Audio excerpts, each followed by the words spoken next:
Three foreign terrorists were involved in an attack on a civilian bus in Jammu and Kashmir's Reasi. 9 people, including children, were killed.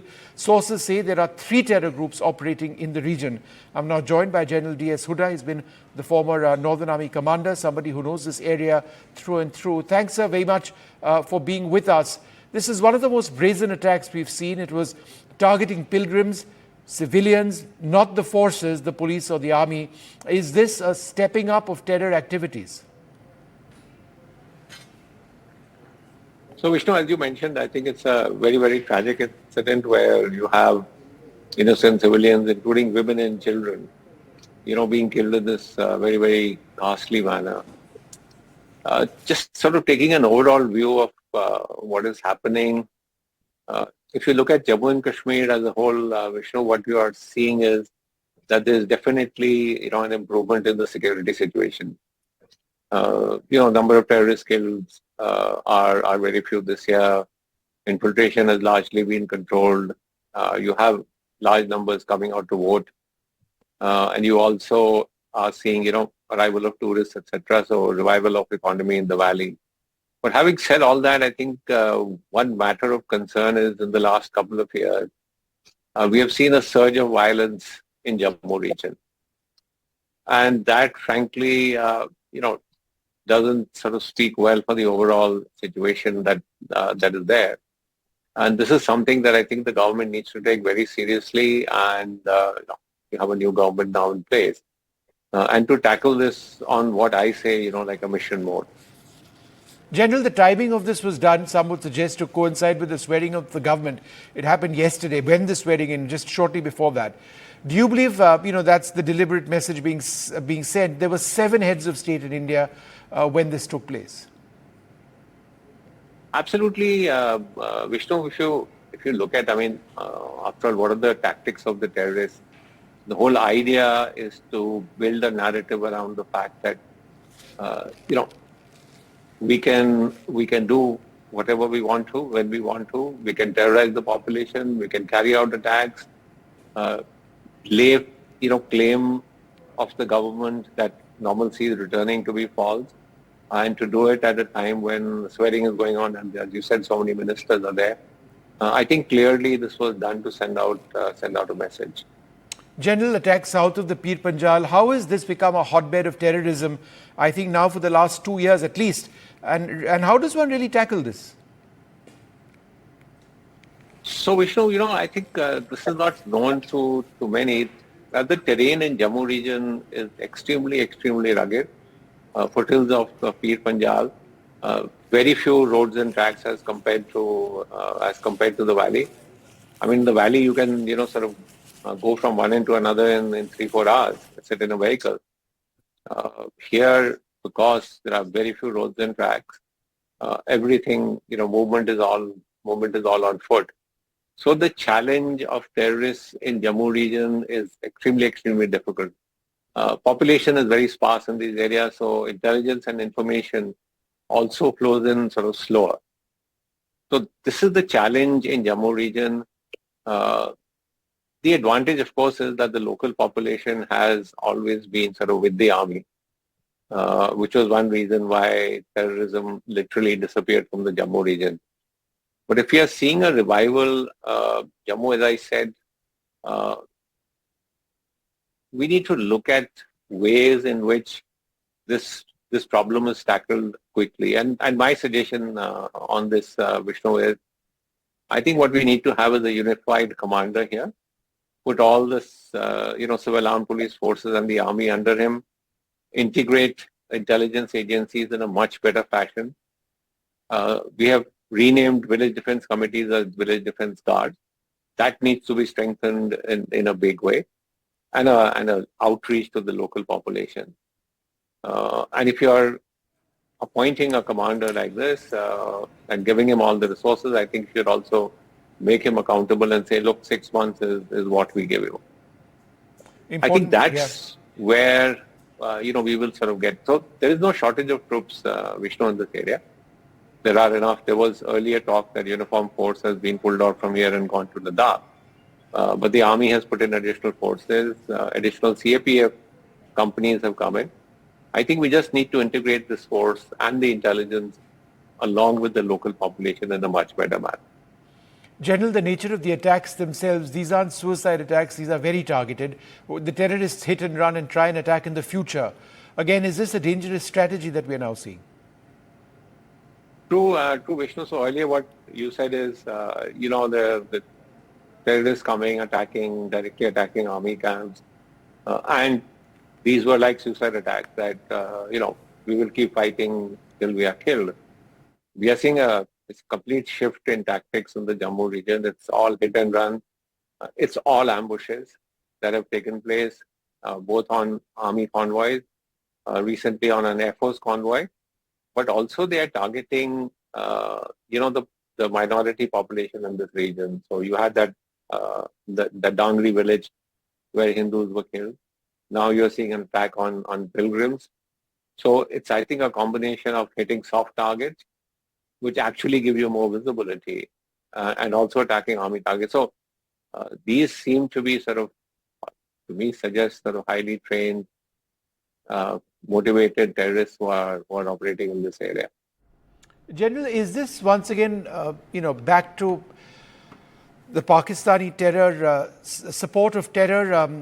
It's never really stopped, but are we seeing this as a huge Pakistani effort, something new, something on the up? What about local support? So, for terrorists to survive in an area, there has to be some element of local support. Now, they're calling this the resistance front, trying to sort of give it a local flavor. We do know that this is an offshoot of the Lashkar-e-Taiba. So certainly, fingers can be pointed inside Pakistan and the support that the Lashkar has traditionally got. But ultimately, Vishnu, I think we have to tackle them in the Jammu region itself. So they're there. They have been doing this for 2-3 years, and we haven't really had major sort of success. So as I said, I think seriously the government, the military forces that are there, the CAPFs all need to sort of come together, also co-opt the local population. Where this attack has happened, Reasi, Katra area, traditionally, has very little local support as far as terrorism is concerned. So just that the area is so widespread and the population is so widely dispersed that it gets difficult to get, quick intelligence. And that's where I think we also need to focus. All right, General, thank you very much for speaking to us. I'm now joined by SP Vaid, the former Director General of Police in Jammu and Kashmir, Shazia Ilmi of the BJP, and Ifra Jan of the National Conference. Thank you for being with us. Mr. Vaid, you would have heard what General Huda had to say. Ultimately, as I understand it, this is a battle in this particular area which can only be won on the basis of intelligence, because these terrorists are operating in a very difficult environment. Is that where we are failing? Absolutely. I have no doubt it's the intelligence which is lacking. If you have exact location of terrorists, I don't think it is difficult. You have sufficient forces to track them down, take them on. How many terrorists are there? 2, 3, how many? 4. You have forces which outnumber in terms of manpower, in terms of resources, in terms of weaponry, anything. Indian Army is very well equipped. The paramilitary forces are very well equipped. I don't think there is a problem. The issue is there are so many places to hide. There's a hilly terrain, rugged terrain, and forest area. So they have sufficient places to hide on, and that is where we are lacking. I think not sufficient intelligence is coming. I think there the role of local police and also the BDGs, which are earlier used to be BDCs. The village defense forces, right? Village defense groups, yeah. Yeah. So they all need to be roped in. You have to have help of local people and local the BDGs, because they know the terrain, they know the Pagdandis, they go to forest area to graze their cattle and their sheep. So they know which are the places where they can hide. So I think that's why I have been repeatedly mentioning, let there be a recruitment of about 500, 1,000 young boys from Rajouri-Poonch and this Reasi belt and induct them with the army and local police so that they can be of use to these forces. I think that would will generate a lot of intelligence from the ground. Shazia, how do you look at these attacks which have taken place? I mean, it's obviously it all links back to Pakistan, one way or the other. The weapons which were used this time around are in service with the Pakistani forces, M4 carbines, US manufactured.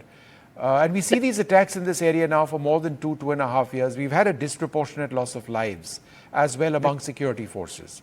Your thoughts on this? Yes, you're right. Since 2 years, this activity has increased, and it's a matter of concern how militants are expanding that area of operation. And because Pir Panjal kind of separates Kashmir and Jammu, whether it's Reasi, Rajouri and Poonch, there has to be much more has to be done. I think intelligent mapping, intel sources have to do better than this.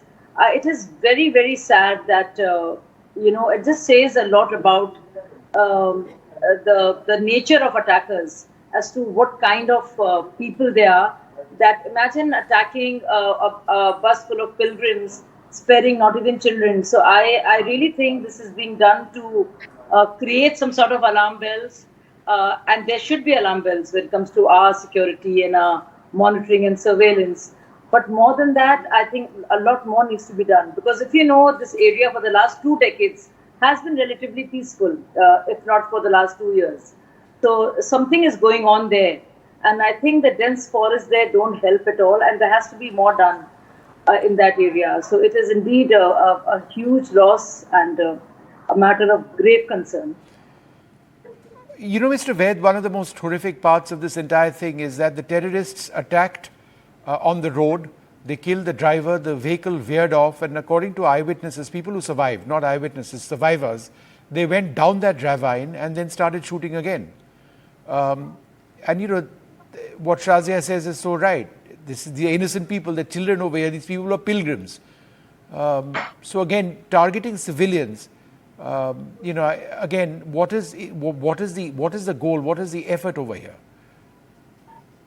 It's no doubt barbaric, but it's very clear. The timing is a message to the new government, which was being sworn in Delhi, and that we can strike at will, and the narrative of peace, which has been there in the circles that after abrogation of Article 370, things have improved. But that's, I think, to counter that narrative only, the Jammu region is being targeted, particularly Rajouri-Poonch. So last 1.5 years, you have seen so many attacks on the Indian Army, and I think more than 35 casualties of the army have taken place. I think it's high time that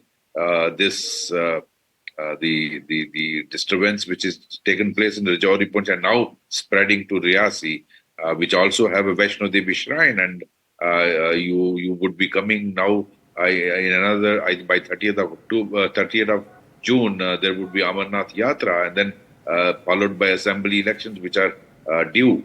I think it's high time we take this area very seriously, comb it, and ensure that all these terrorists are eliminated. Yeah.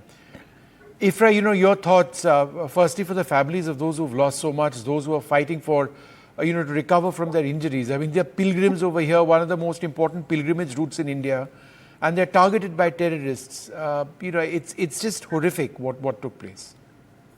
Absolutely, absolutely. I mean, one of the youngest person who was attacked was a 2-year-old. Yeah. So that itself tells you what an horrific attack this was. And in fact, that is why JKNC President Dr. Farooq Abdullah and VP Umar Abdullah Saab were the first ones to outrightly condemn this barbaric attack. But, today is honestly not a question just to condemn. It's not a day just to condemn it. Today is a day that we have to ask difficult questions to the BJP that has been in power in center for 10 years and that has been in power in Jammu and Kashmir for 10 years.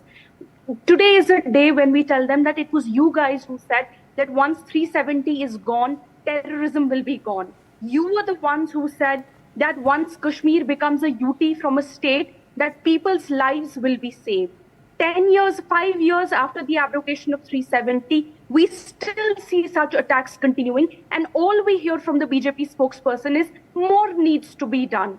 I mean, maybe start by saying that, maybe start by apologizing to the people of India, apologizing to the people of Jammu and Kashmir that what you said on August 5, 2019 were blatant lies. Now, these areas, coming to the areas, everyone is saying that the terrain is rugged. Well, the terrain was rugged even when the National Conference was there in power. The terrain remained the same.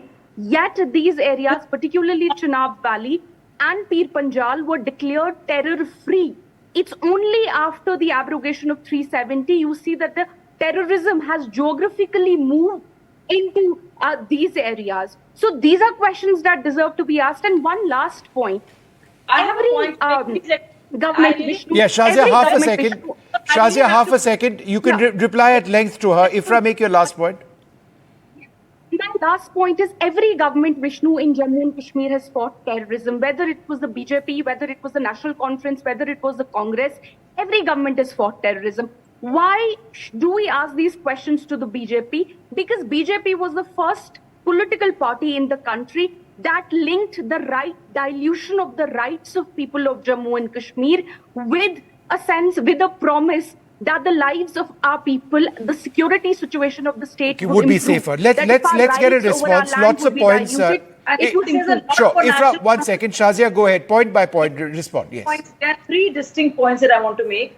One, it's very unfortunate, Ifra, that it was BJP that had to link and talk about the rights of people. I wish your parties had done it earlier. 2, do you still stand by your leader? No, please be quiet. No, Ifra, let her reply. Restraint while I speak. It is unfortunate and really sad, and I think this is a mentality that one needs to condemn, that you want to play politics over this. I did not want to go there, and I will not go there. But I want to ask you, what do you have to say for your leaders, Farooq Abdullah, who wants to tom the fact and scare India and the might of Indian Army and the resolve for Indian armed forces with what Pakistan owns in terms of a nuclear bomb or has a nuclear bomb and the possibility of a threat, saying कि उन्होंने भी हाथ में चूड़ियां नहीं पहन रखी हैं. So I think you have a lot to answer for, ma'am. And please do not do not drag this into this dirty politics. This is about a country. This is the armed forces. These are our pilgrims, our brothers, and these are people coming from across the border. So it is not about condemning or blaming one party or the other, or blaming our Jawans or our intelligence even, but ensuring that it's not get repeated. Please be mature, Ifra, and do not indulge in this absolutely. Thank you. Let me respond to you. Over this issue. Okay. Number 1, she says, please do not bring politics into this issue. I am not really sure how exactly, which government am I supposed to ask questions to. The government that has been in power for past 10 years has been that of the BJP government. The government, the Prime Minister on the floor of the Parliament, who said when Article 370 will go, in 40 days, the entire terrorism will be wiped out from Jammu and Kashmir. That person happens to be a prominent member of the BJP. He happens to be the Home Minister of our country. But Shazia ji says, let's not ask questions to the BJP. Even though they've been in power for 10 years, then have the shame to resign and say that your government is not able to secure the lives of people of Jammu and Kashmir and the pilgrims who coming to Jammu and Kashmir. Ifra, can I just make a point? It's one thing to blame the BJP for this, and I'm not defending the BJP, but if you look at the nature of terrorism on the ground, firstly, the number of attacks in the Kashmir Valley has gone down dramatically. The fact of the matter is that terrorists across the border have not stopped their activities. They are being supported by whichever agency in Pakistan. They have merely taken the decision of moving to an area which was unoccupied because they have not been able to make gains in the Kashmir Valley of late. That goes to show that in one part of Kashmir, the situation is better. This is an entirely different area where there is a security problem. We've not been able to deal with it enough. That's a separate issue. But to somehow suggest that it's the BJP's fault, I don't understand. I personally don't understand the link. It's a security issue. The terrorists have moved from one part to another. By that logic, all of you should not be there at all in any position of power, because the way you have been there. But Shazia, let her answer my question, and I'll come to you. Let's just focus on this logically. Shazia, I'll come to you 1 sec. But Ifra, would you like to respond to the point that I'm making? Yeah, go ahead. why I disagree with you, Vishnu, is you're saying that in Kashmir Valley, the number of terror attacks has dramatically come down. But what you're not telling me, and why is it that in Chenab Valley and Pir and Panjal, areas that were terror-free under the National Conference government, the attacks have now started and they're going up exponentially, and every other day we have an attack in these areas. So while one part may have improved, the other part, which was completely terror-free, there we see, I mean, the terrain remains the same, yet we see that now it's that part that is at the heart of terrorism in Jammu and Kashmir. No, but, this also this also raises an important question. The muscular policy of BJP, it's actually failed in Jammu and Kashmir. But it's not a BJP policy per se. There are instructions to eliminate terrorism and to end terrorism across the state. This is something which terrorists have done. Yeah, it's a new strategy. In fact, what General Huda said, Ifra. No, but half a sec, and you will respond. And I pointed this out to him, that the nature of terrorism has changed from suicide missions to targeted killings by those who operate as snipers in groups of 2 and 3, who take out people and then try and do that again and then hide in these jungles. This is a new tactical... You see, Vishnuji, any government could have been in power. This is not about BJP being in power and the BJP failing, or the NC being in power and the NC. This is about terrorists changing their tactics. That's my point. Let me respond to that. Yeah, please. So, please. if it's about terrorists changing their... Shazia, I'll come to you next. Shazia, I'll come to you next. Let her make this one. Yeah. BJP or the other. But if you see... No, Shazia, hold on. Shazia, half a sec. I'm just trying to keep this, and I will come to you for the political points. Ifra, go ahead. If this is only about terrorists and the change of tactics, then let's stop saying if Modi comes to power, he will improve the situation. We will say that terrorists will decide and they will decide what to do. Let's stop saying that if we have a stronger government, if we had a government with more resolve, if we had this and that, then we would have been able to save these people. If it's only about the terrorists across the border, then let's stop saying that the constitutional article of 370 was responsible for terrorism in Jammu and Kashmir. But Ifra, aren't you therefore making a political point to what is a security situation? You cannot have two stands. You cannot say Article 370 was responsible and then but second then, Ifra, day you how say are you not it's politicizing this issue?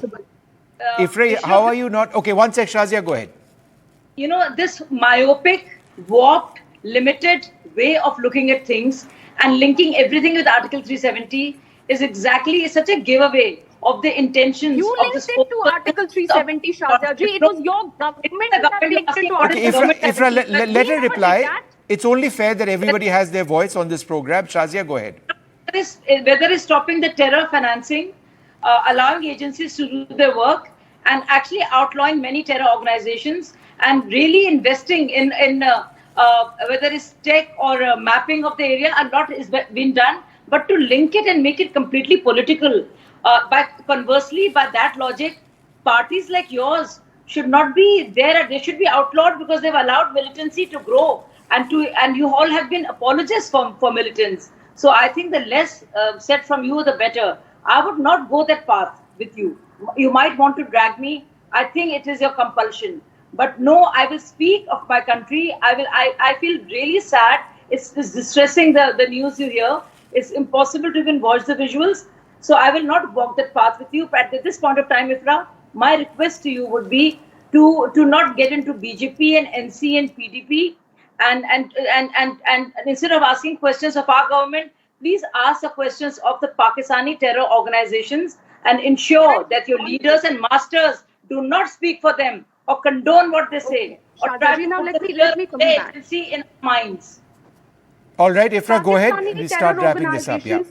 Pakistani terror organizations and Pakistani government owes me nothing. I am an Indian citizen. It is the Indian government that owes me security. It is the Indian government that owes me a right, a duty to protect my life and liberty. Shazia ji, let me respond. I did not cut you in between. Let me respond now, please. No. I'm talking about your party. Let me respond. What you do as an individual doesn't. Okay, Shazia, let her reply. Shazia, let her reply. I'll come back to you. Yes, go ahead, Ifra. Yeah. So it is not the Pakistani government, the Pakistani terror organization, the Pakistani NRIs, they owe me nothing. As a citizen of this country, it is this government that owes me security. It is this government that owes me a duty to protect my life. And it is this government that owes each one of those passengers a duty to protect their lives. And this government has failed to do that. That is number one, which is why we ask questions of the government and not to anybody else, which is not to say that Pakistan is not responsible. I don't understand this one point. When this is something which is being done by terrorists using different tactics in a different part, how is it a government failure? You say that the BJP shouldn't make statements saying security. That's an acceptable point. Maybe that rhetoric needs to come down. But to blame it on a government for something which is an operational issue, how does a minister in Delhi deal with an operational situation when you've got terrorists operating in extremely thick forests, in mountainous regions, using different tactics, different styles of communication, right? Taking advantage of the fact that formations were actually moved from here to the line of actual control. How is that something to do with the BJP? I mean, apart from the fact that you say they shouldn't make statements, but should this entire debate, Ifra, come down to, the BJP is in charge and it's their fault? It could have happened to any government. Vishnu Saab, you constantly asking me how does this come on the BJP? It is the BJP government that is controlling our security agencies. It is the BJP government that is controlling the intelligence agencies. It is the BJP government that is responsible, and the Supreme Commander of the police forces. It is the BJP government that is responsible. Okay, we are going over. Shazia, you've got 30 seconds, and then we need to wrap this up. I'm running out of time. I take your point, Ifra. Go ahead, Shazia, to the specific points. A small 10-second rebuttal. I think Ifra judges BJP how she judges her own party. We are not Pakistan, we are India. And no party controls. We are not like Pakistan, which is controlled, the executive is controlled by the army. We have a very responsible army and armed forces. Who is the Supreme Commander of the forces? Please don't judge us by your standards. The Supreme Commander of the forces is the President of the country. Now, surely the President of the country, Ifra, is not responsible for what is taking place over here. Okay, the BJP government is not responsible. BJP government is not answerable. It's an operational issue.